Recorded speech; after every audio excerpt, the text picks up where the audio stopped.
2021 সালের 10ই জুন আবু তোহা মোহাম্মদ আদনানকে ঢাকার মিরপুর থেকে গুম করা হয়েছিল।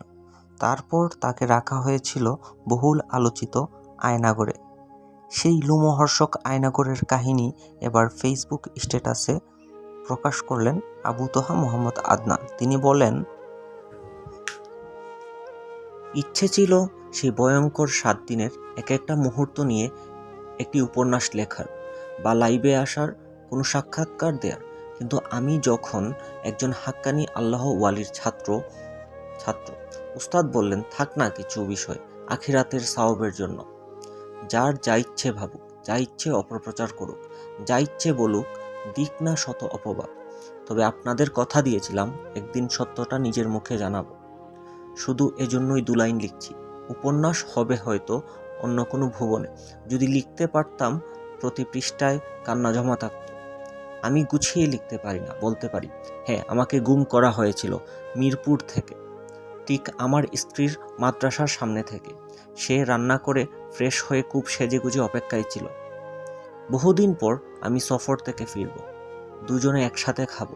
নতুন বিয়ে। ঘণ্টাখানেক আগে কল দিয়ে বলেছিলাম সাথে 3 জন মেহমান আছে, খিচুড়ি করো। আহ্লাদি সে। তাই যেখানেই যাই গুগল লোকেশন শেয়ার করি। আজও করলাম। কে জানতো পরবর্তীতে এই একটি কাজই দুনিয়া কাঁপিয়ে দিবে। খিচুড়ি আর খাওয়া হলো না পবিত্র আলিঙ্গন বা সাক্ষাৎটুকু।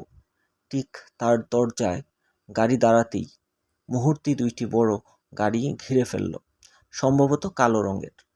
ফোন আমার হাতেই ছিল, শুধু বলবো গেটটা খোলো, হলো না।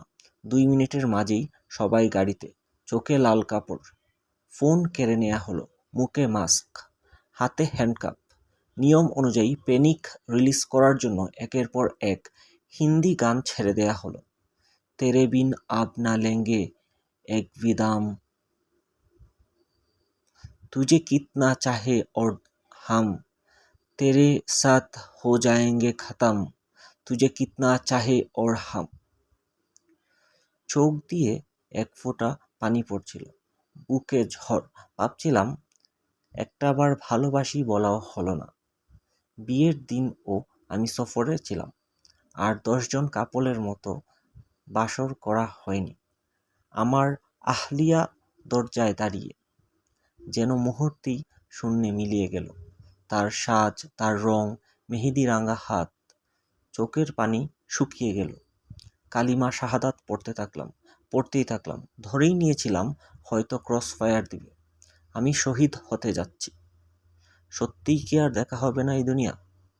এ এক অবর্ণনীয় অনুভূতি, এ এক খুবাইবের অনুভূতি। রাদিয়াল্লাহু আনহু।